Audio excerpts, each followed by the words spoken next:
우리가 지어야 할 성전이 있다, 그런 것입니다.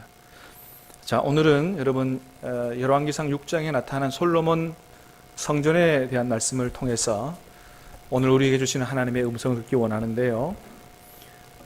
여러분, 우리가 이 성전에 대해서 제대로 아는 것은 대단히 중요합니다.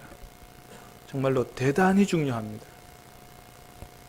왜 그러냐 하면 성막이라든지 성전을 지을 때 하나님께서 모세와 솔로몬에게 또는 다윗에게 네가 한번 나를 위해서 멋지게 한번 집을 지어봐라 이렇게 하신 게 아니고, 하나님이 센치까지 그 길이와 규격을 전부 하나하나 다 지시해서 주셨어요. 하나님이 지시한 대로 지어야 했습니다. 하나님이 하나하나 다 지시해 주신 것이고, 그래서 그 성전의 구조나 모양에 하나님이 우리에게 원하시는 모든 것들이 다 들어있기 때문에 우리가 성전의 구조와 그 의미를 정확히 알면 우리가 하나님을 어떻게 섬겨야 되는가 하는 것을 아주 정확하게 잘 알 수가 있습니다. 그래서 우리가 지난 주간에 여러분 열왕기상 6장 말씀을 묵상하셨을 텐데, 이게 다 사실은 글자로 되어 있어서 이게 뭐 무슨 모양인지 의미인지 잘 모르실 텐데, 오늘 말씀을 통해서 다시 한번 하나님이 지으라고 말씀하신 솔로몬 성전이 어떤 모양이고 어떤 의미가 있고 우리는 하나님을 어떻게 섬겨야 되는지에 대한 하나님의 음성을 들을 수 있는 시간 될 수 있게 되기를 간절히 바랍니다. 자, 먼저 솔로몬 성전에 대한 모습을 우리 그림으로 좀 보도록 하겠습니다. 자, 저게 솔로몬 성전에 대한 그림의 모습이에요. 친절하게 다 써주셔서 감사합니다. 자, 여러분 1번 보이시죠, 그죠? 다락방. 제일 요즘 밑에 있는 이 크게 사진 말고 그 바로 위에 요 그림은 저 안쪽에 있는 날개 달린 무슨 짐승 같기도 하고, 그죠? 모양을 그렇게 해놨는데 그룹이라고 하는 천사입니다. 천사 바로 위에 뭐냐 하면 다락방. 그림을 지워줘 보세요. 옆에 다락방입니다. 다락방이고, 자, 두 번째는 뭐라고요? 그 날개 달린 천사 있는 게 지성소. 자, 세 번째는 뭐예요? 바로 앞에 성소. 지성소보다 2배 큰 방이죠? 성소입니다. 그 다음에 네 번째는 현관이에요. 현관. 성막에는 없었던 솔로몬 성전의 현관이 만들어졌죠. 그 다음에 5번 어디 갔어요? 5번 날개 달린 거 뭐라고요? 천사. 그 두 천사 가운데 있는 게 뭐예요? 언약궤. 그 다음에 7번은 이 솔로몬 성전은 어디에 지어졌냐 하면 아브라함이 그 아들 이삭을 하나님 앞에 번제로 드리려고 했던 그 모리아 땅 바위, 그 위에 바로 지어졌어요. 그래서 그 바위를 야청했는 거예요. 그 다음에 8번은 뭐라고요? 조금 수레차 같은 거, 그죠? 10개가 있어요. 물두멍이 10개 만들어졌는데 그 받침대가 수레로 만들어졌어요. 솔로몬 성전에서는. 그 다음에 제일 앞에 큰 대야 같은 거 있죠? 그걸 뭐라고 그랬다고요? 바다라 그랬어요. 바다. 저 바다가 무슨 뜻이에요? 말 그대로 바다예요. 저 해운대 바다, 이런 바다예요. 그래서 영어 성경에 보면 sea라고 돼 있어요. 왜 저거를 바다라고 그랬느냐? 물이 엄청 많기 때문에 그래요. 저 대야가 직경이 5m입니다. 둘레는 15m입니다. 저 안에 물을 담았는데 얼마나 들어가냐 하면 40톤 정도 들어갑니다. 그러니까 물이 대야에 엄청 많이 들어가 있죠. 그래서 그걸 뭐라 불렀다고요? 바다라 불렀다, 그런 거예요. 자, 그래서 저 솔로몬 성전 하나님이 다 명령하신 거고 저렇게 지어졌어요. 자, 저 의미를 정확히 아는 게 중요한데, 첫 번째 하나하나 좀 보겠습니다. 다락방. 저 다락방은 사실은 그 솔로몬 성전이 하나님이 제일 먼저 출애굽기에서 모세에게 성막을 지으라고 말씀하신 그 개념 거의 90%가 그대로 다 들어가 있는 거예요. 그런데 그 중에 하나님이 모세에게 말씀하실 때, 성막에 말씀하실 때 다락방 얘기는 안 하셨거든요. 근데 솔로몬 성전에는 다락방 얘기를 하셨어요. 그래서 다락방을 만들었는데, 저 다락방은 뭐에 쓰이는 거냐? 제사장들의 숙소라든지, 또는 제사장들, 하나님이 제사 드리고 나면 이런 것들은 제사장들에게 줘라. 제사장들이 먹는 음식을 성물이라 그랬어요. 지극히 그러니까 아주 거룩한 물건이라 그래서 그건 다른 사람이 절대 손을 대면 안 됐습니다. 그래서 다른 사람 못 먹도록 보관을 잘 했는데 저런 다락방에다가 창고처럼 그래서 제사장들의 먹는 재물, 성물을 보관하도록 하는 그런 용도로 쓰인 게 바로 다락방이에요. 자, 두 번째는 저 성전 안에 제일 중요한 장소라고 할 수 있는 곳이 어디라고요? 지성소예요. 지성소. 지성소라고 하는 뜻이 뭡니까? 지극히 거룩한 곳이다 그런 뜻이에요. 그러니까 저 성전 안에 제일 거룩한 곳이 있다면 어디예요? 지성소예요. 지성소. 왜 지성소가 제일 거룩한 곳이죠? 바로 저곳에 누가 임재하시기 때문에, 거룩하신 하나님이 임재하시기 때문에 저 장소를 가장 거룩한 장소라고 해서 지성소라 그랬어요. 특별히 하나님은 저 지성소 안에 어디에 임재하시느냐? 천사 두 그룹, 이 그룹이 천사라고 그랬어요. 하나님의 수종들은 천사다 그렇게 얘기할 수 있어요. 두 천사의 중간에, 특별히 그 중간에 뭐가 있냐 하면 언약궤가 있다고 그랬습니다. 언약궤. 언약궤는 법궤라고도 하고 그 안에 뭐가 들어가 있어요? 십계명 두 돌판이라든지 이렇게 들어가 있는데, 그 뚜껑을 뭐로 만들었냐 하면 온전한 황금으로 만들었습니다. 뚜껑 자체를 완전히, 그러니까 황금을 입힌 게 아니에요. 완전히 황금 전체, 그 전체로 뚜껑을 만들었어요. 그렇죠. 하나님이 임재하시는 곳을, 그죠? 가장 좋은 곳으로 만들어야 되지 않겠어요? 그래서 황금으로 만든 거예요. 그래서 저 성전 안에 가장 돈이 많이 들어간 곳이 있다면 바로 법궤의 뚜껑이요, 하나님이 임재하시는 장소예요. 그래서 저기에서 하나님이 임재하셔서 이스라엘 백성들의 죄를 용서해 주시고 말씀해 주셨다. 그래서 저기를 뭐라 그러냐 하면 속죄소다. 죄를 용서해 주시는 장소다. 그래서 또 은혜를 베푸는 장소라 그래서 시은좌다. 이렇게 말씀을 하신 거예요. 저기에서 임재하셔서 하나님께서 대제사장을 만나 주시고 말씀해 주시는 아주 가장 거룩한 장소가 바로 지성소예요. 자, 그 다음에 그 앞에는 뭐가 있다 그랬어요? 성소가 있다 그랬어요. 저 성소는 지성소보다 크기가 2배입니다. 2배. 2배라고 해봐야 그렇게 크지 않아요. 길이가 20m, 가로가 10m예요. 그 하나님이 계시는 지성소는 더 작죠? 10m, 10m예요. 근데 성소는 뭐예요? 20m, 10m, 2배 큰데, 저기 안에는 뭐가 있냐 하면 지성소 바로 앞에 칸막이가 쳐져 있고, 그 칸막이 바로 앞에 뭐가 있냐 하면 바로 분향단이 있어요. 분향단. 분향단이 뭐예요? 향을 살라 올려드리는 단이 분향단이에요. 저거는 금으로 입혔어요. 나무로 만들고 금으로 입혔어요. 그 다음에 뭐가 있냐 하면 정금 등대가 있습니다. 촛불 켜는 같이 등대가 있어요. 그 등대는 완전한 황금으로 만들었습니다. 금 입힌 게 아니에요. 1달란트의 비싼 금, 그걸 완전히 망치로 쳐서 꽃을 만들고 해서 이렇게 등대가 있고, 등대 맞은편에 뭐가 있냐 하면 바로 진설병 상이 있어요.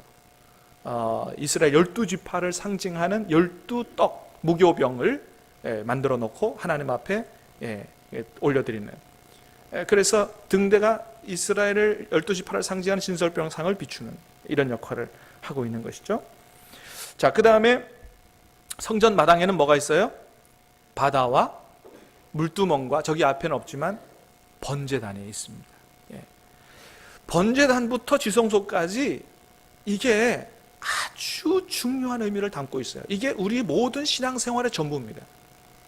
그래서 저거를 정확히 이해하면 우리가 어떻게 신앙생활하고 하나님을 섬겨야 될지를 너무너무나 분명하게 알게 된다는 거예요.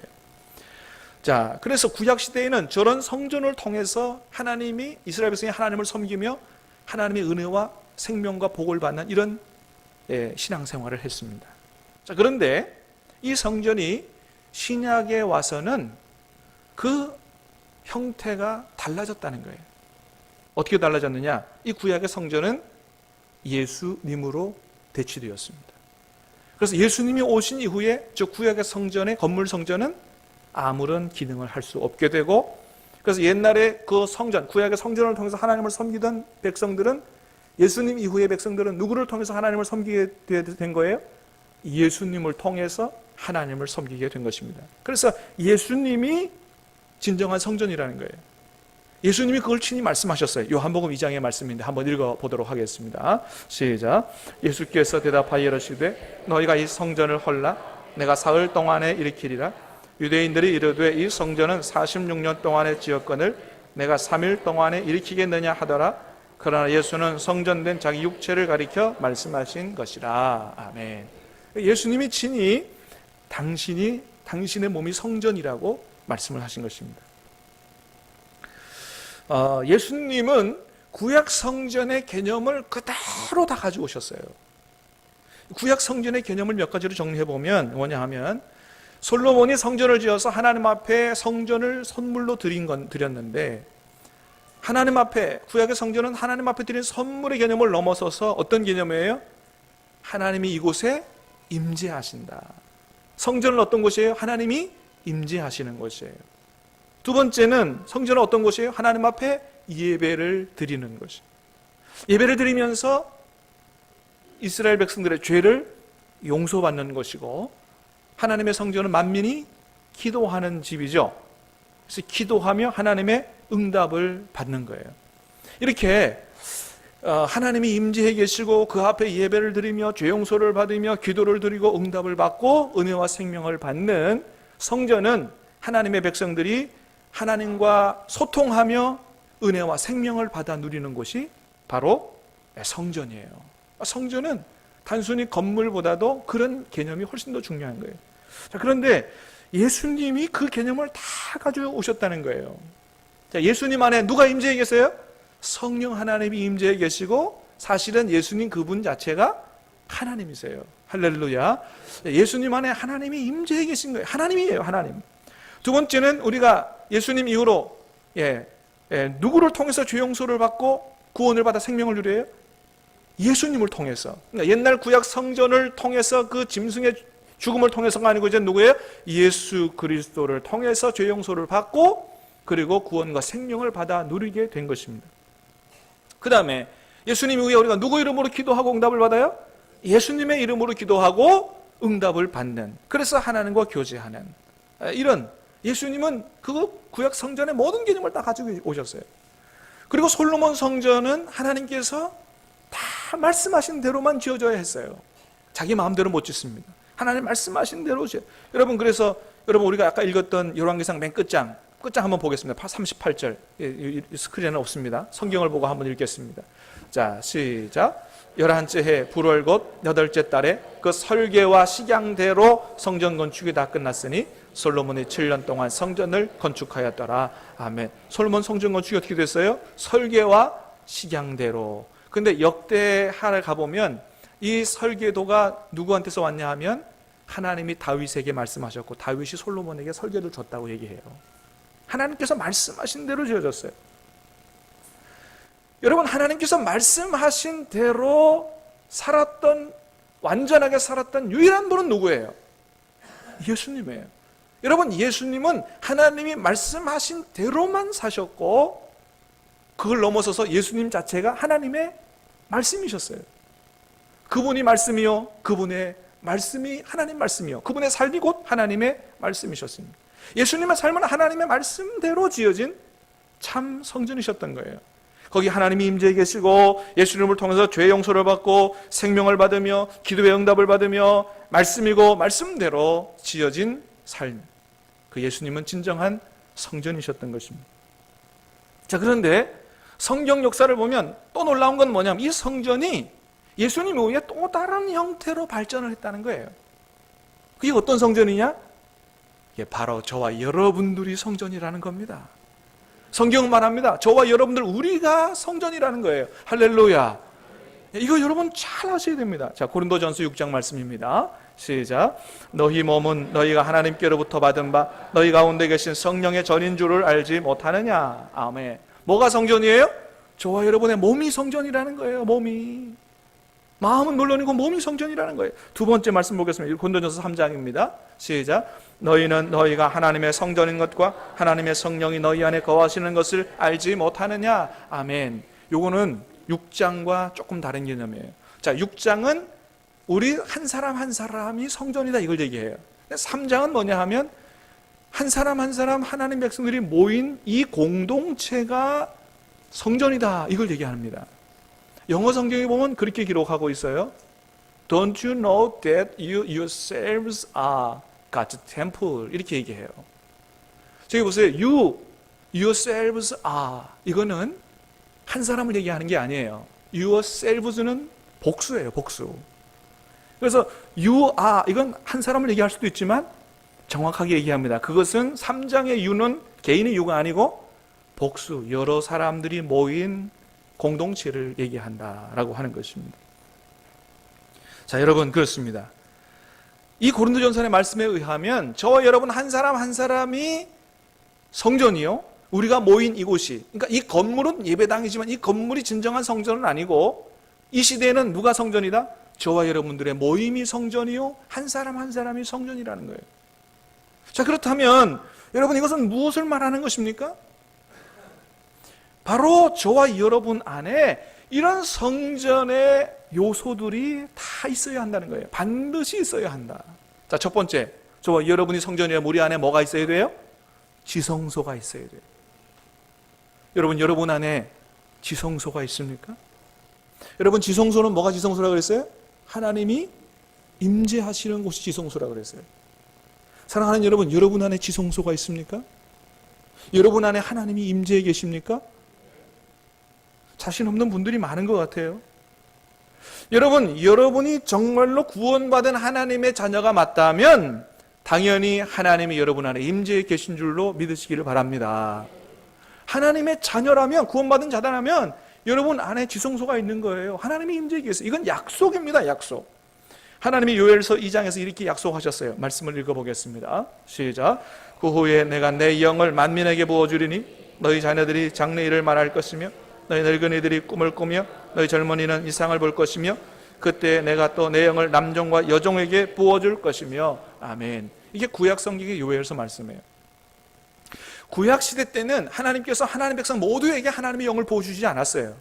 특별히 하나님께서 귀히 쓰시고자 하는 사람에게 하나님의 영을 부어주셨고, 하나님의 영은 때로 떠나가시기도 하셨어요. 그런데 하나님이 말씀하시기를 이제는 아니다. 마지막 날에 내가 하나님의 백성들, 남자와 여자와 상관없이 모든 하나님의 백성에게 하나님의 성령을 부어주겠다고 약속하셨어요. 그리고 그 약속이 이루어졌는데 언제예요? 2000년 전 오순절에 하나님께서 하나님의 백성 모두에게 하나님의 성령을 부어주셨던 거예요. 할렐루야. 그때로부터 성령 시대가 열려지게 됐고, 성령께서 역사하시며 구원받은 사람에게 임하시며 그 사람을 하나님의 백성으로 인치시며 그 안에서 거주하면서 영원히 떠나지 아니하시겠다고 약속하셨던 것입니다. 할렐루야. 그렇습니다. 그래서 구원받은 하나님의 백성들 안에는 누가 와서 임재해 계시느냐? 성령 하나님께서 와서 임재해 계신다는 거예요. 그리고 떠나지 않으신다는 거예요. 있습니까? 여러분, 다시 한번 분명히 여러분 안에 계신 하나님을 고백해 보시길 바랍니다. 여러분 안에 하나님이 와 계신 줄로 믿습니까? 믿어야 돼요. 아니, 이걸 확실히 알아야 돼요. 고린도후서 13장에 뭐라고 말씀하셨냐면 이렇게 말씀하셨어요. 고린도후서 말씀을 보겠습니다. 시작. 너희는 믿음 안에 있는가? 너희 자신을 시험하고 너희 자신을 확증하라.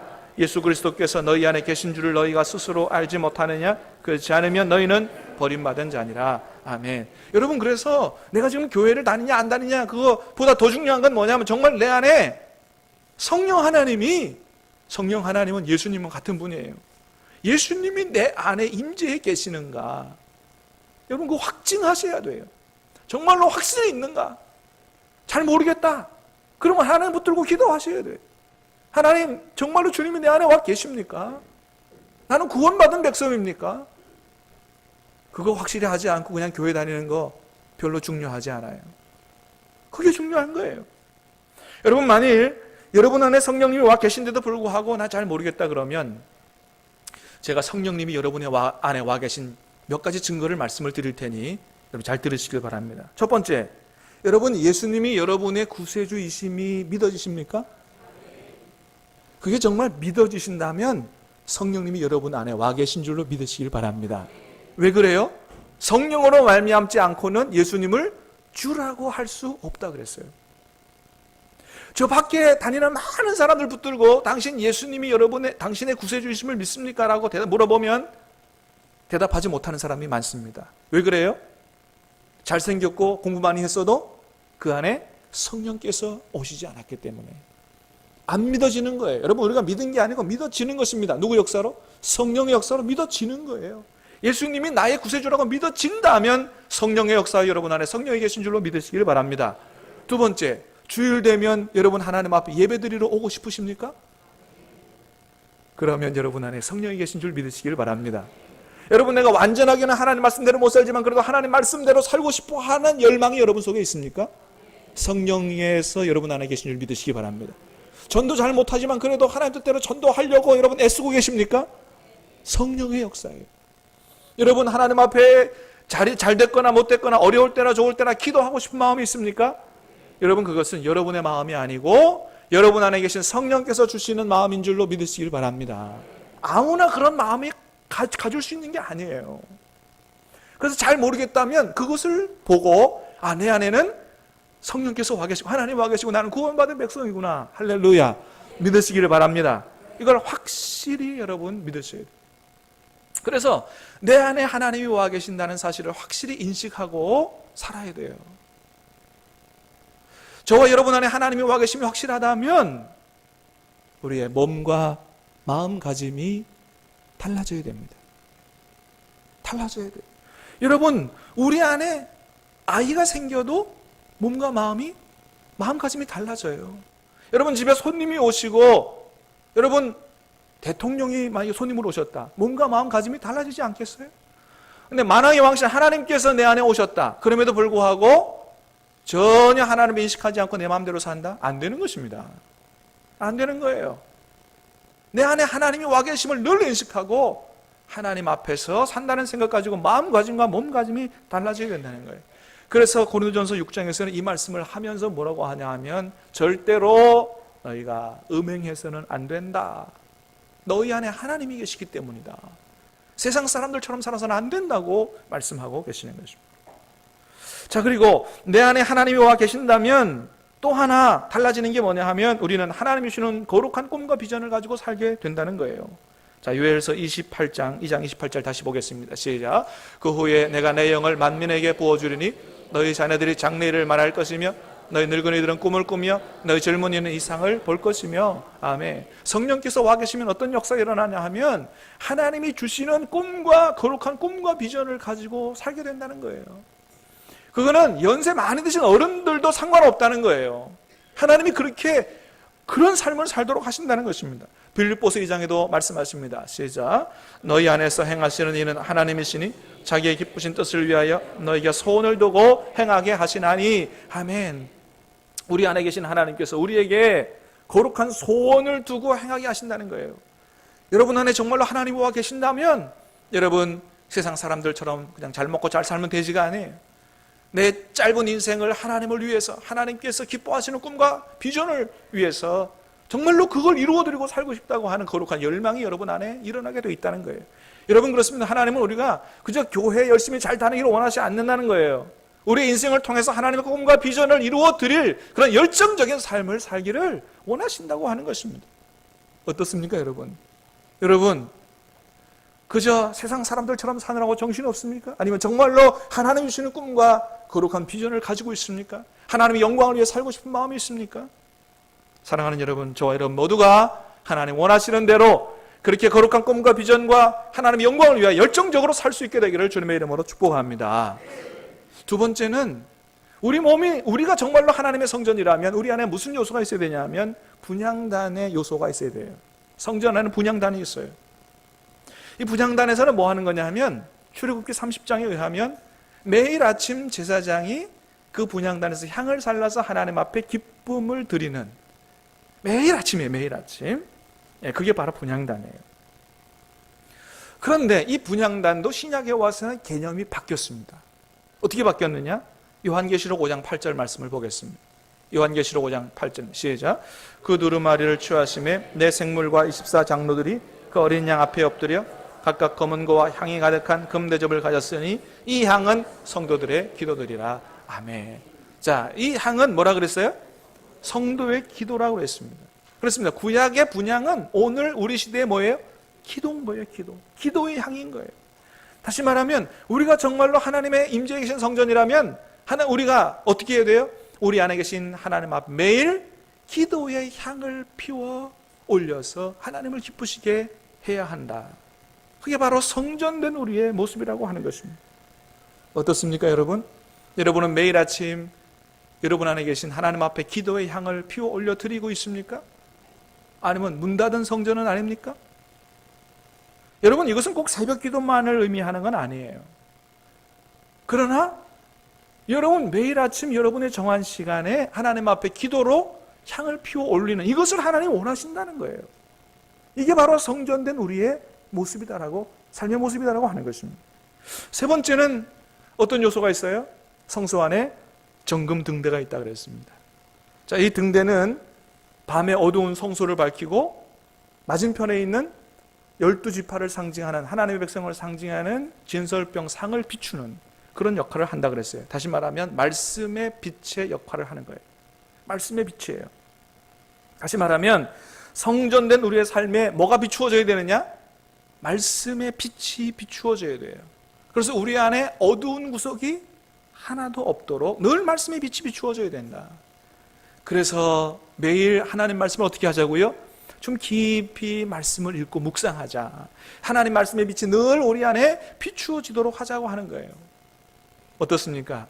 여러분, 주일날만 성경 들고 오는 게 아니고 매일 여러분의 삶에, 여러분의 내면에 하나님 말씀의 빛이 비추어져서 여러분 안에는 어두운 게 하나도 없이 늘 밝고 기쁘고 평강이 넘치고, 여러분 그런 삶을 살고 계십니까?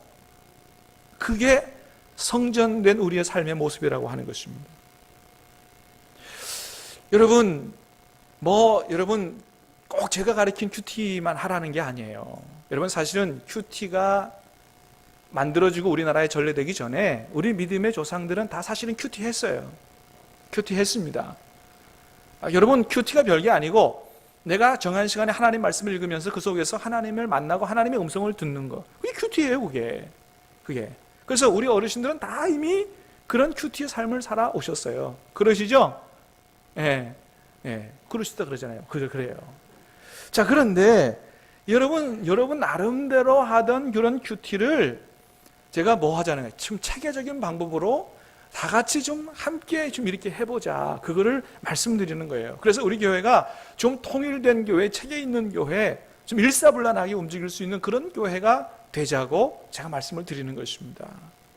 여러분, 모름지기 군대는 어떤 군대가 되어야 돼요? 오합지졸이 아니고 통일성이 있고 체계적이고 일사불란하게 움직이는 좀 그런 단체가 되어야 되지 않겠어요?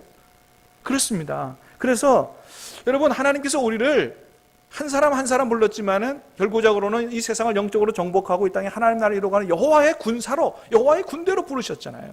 그러면 좀 통일성 있게 일사불란하게 움직이는 좀 그런 교회가 될 필요가 있다. 그런 것이죠. 자, 어쨌든 간에 여러분, 정금등대 뭘 의미하는 거다? 하나님의 말씀의 빛이 비추어지는 것을 의미하는 거다. 사랑하는 여러분, 다시 한번 축복합니다. 저와 여러분의 삶에, 내면에 늘 하나님의 말씀의 빛이 비추어짐으로 말미암아 저와 여러분 안에는 어두운 것이, 흑암의 세력이 절대로 없게 되기를 주님의 이름으로 축복합니다. 그래서 저와 여러분의 삶과 우리의 내면은 절대로 서기관과 바리새인들처럼 되면 안 된다는 거예요.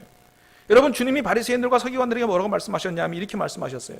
마태복음 23장의 말씀을 같이 읽어봅니다. 시작.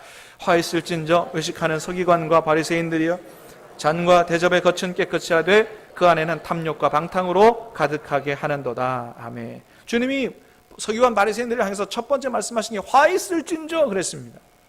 이건 뭘 얘기하는 거냐 하면, 비록 서기관 바리새인들 너희가 하나님을 열심히 섬긴다 하나, 그러나 너희는 안 된다는 거예요. 화 있을진저, 천국에 못 들어간다는 것입니다.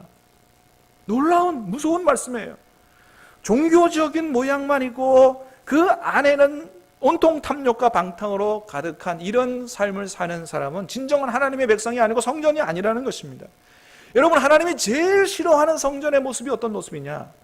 예수님이 유월절 되기 전에 성전에 들어가셔서 장사하는 사람들의 상을 다 둘러엎으셨어요. 성전에 들어가셔서 다 둘러엎으셨어요. 분노하셨어요. 그리고 말씀하신 게 뭐냐면 너희가 내 성전을 강도의 구렬로 만드느냐 그러셨습니다. 이름은 성전이지만 속은 강도의 구렬이라고 하는 거예요. 근데 여러분, 이게 예수님이 처음 하신 말씀이 아니고 예레미야 선지자를 통해서 하나님이 그 시대 사람들에게 말씀하셨어요. 이미 구약시대 예레미야 선지자 시대에 하나님 백성들이 하나님의 성전을 강도의 구렬로 만들었습니다. 그거를 하나님께서 예레미야 선지자를 통해서 꾸짖으셨어요. 이렇게 말씀하시는데 말씀이 깁니다마는 여러분 잘 들어보시기 바랍니다. 여호와께로부터 예레미야에게 말씀이 임하니라 이르시되 너는 여호와의 집 문에 서서 이 말을 선포하여 이르기를 여호와께 예배하러 이 문으로 들어가는 유다 사람들아 여호와의 말씀을 들으라. 만군의 여호와 이스라엘 하나님께서 이와 같이 말씀하시되 너희 길과 행위를 바르게 하라. 너희는 이것이 여호와의 성전이라 여호와의 성전이라 여호와의 성전이라 하는 거짓말을 믿지 말라. 너희가 만일 길과 행위를 참으로 바르게 하여 이웃들 사이에 정의를 행하며 이방인과 고아와 과부를 압제하지 아니하며 무죄한 자의 피를 이곳에서 흘리지 아니하며 다른 신들 뒤를 따라 화를 자초하지 아니하면 내가 너희를 이곳에 살게 하리니 곧 너희 조상에게 영원 무궁토록 준 땅이니라. 보라, 너희가 무익한 거짓말을 의존하는도다. 너희가 도둑질하며 살인하며 간음하며 거짓 맹세하며 바르게 분양하며 너희가 알지 못하는 다른 신들을 따르면서 내 이름으로 일컬음을 받는 이 집에 들어와서 내 앞에 서서 말하기를 우리가 구원을 얻었나이다 하느냐. 이는 이 모든 가증한 일을 행하려 함이로다. 내 이름으로 일컬음을 받는 이 집이 너희 눈에는 도둑의 소굴로 보이느냐.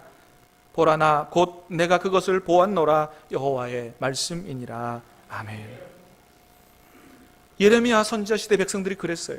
하나님이 예레미야를 보내서 저 예배당 문 밖에 서서 예배 드리러 오는 사람들에게 이 말씀을 전하라고 말씀하셨어요. 이것은 하나님의 성전이 아니고 강도의 구렬이다 말씀하셨습니다. 다시 말해서 여러분, 매일 우리의 삶에 하나님의 말씀으로 빛이 비추어짐으로 말미암아 우리 길과 행위를 바르게 하고 하나님 앞에 바르게 서지 아니하며 도둑질하며 거짓말하며 살인하며 간음하며 하나님보다 다른 것을 더 사랑하면서 이전에 들어와서 나는 하나님의 백성이다라고 말을 한다고 한다면 천만의 말씀이다라고 하는 거예요. 그건 하나님의 성전이 아니고 그거는 강도의 구렬이다 말씀하십니다. 사랑하는 여러분, 저와 여러분들은 하나님 앞에 이런 저주의 말씀을, 책망의 말씀을 절대로 듣지 않게 되기를 간절히 바랍니다. 매일 저와 여러분의 삶에 하나님의 말씀이 비추어지고 말씀의 능력으로 하나님의 말씀에 순종하여 삶으로 말미암아 우리 안에 하나님께서 너무나 기뻐하여 임재하시는 하나님의 참 성전이 될 수 있게 되기를 주님의 이름으로 축복합니다. 하나님 말씀하시기를 그러시면서 하신 말씀이 이것은 내 만민이 와서 기도하는, 만민이 기도하는 집이다. 여러분, 저와 여러분의 심령이 하나님 앞에 매일 기도의 분향을 올려드리는 기도하는 집이 될 수 있게 되기를 다시 한번 주님의 이름으로 축원합니다. 그 다음에 성소 밖에 물두멍과 바다가 있다 그랬어요. 물두멍과 바다.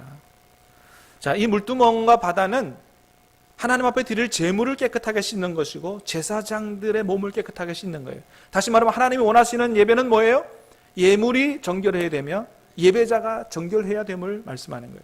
정결하지 않은 예배 원하지 않는다는 거 하는 것입니다.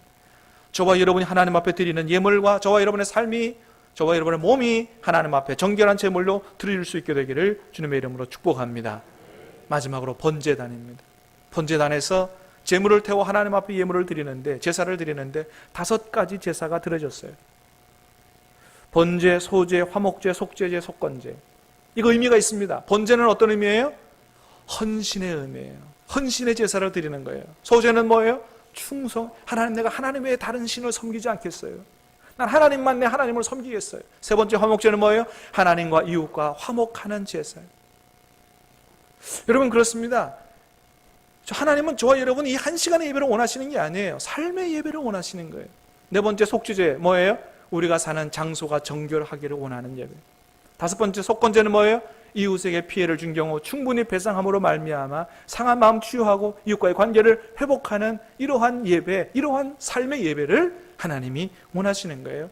이게 바로 하나님이 기뻐하시는 신령과 진정의 예배인 것입니다. 사랑하는 여러분, 저와 여러분은 이 시대에 하나님 원하시는 성전인 줄로 믿으시기를 바랍니다. 하나님이 우리 안에 임재해 계신 줄로 믿으시기 바랍니다. 늘 인식하며 살게 되기를 바랍니다. 하나님 앞에 몸가짐 마음가짐을 바르게 하고 말씀의 빛을 비추고 말씀의 능력으로 하나님 뜻에 순종해 살고 기도의 향을 올려드리고 거룩한 몸과 마음으로 하나님 앞에 영광을 올려드리는 우리의 몸이, 우리의 삶이 하나님의 성전으로 아름답게 완전하게 잘 지어져 갈 수 있게 되기를 주님의 이름으로 축원합니다.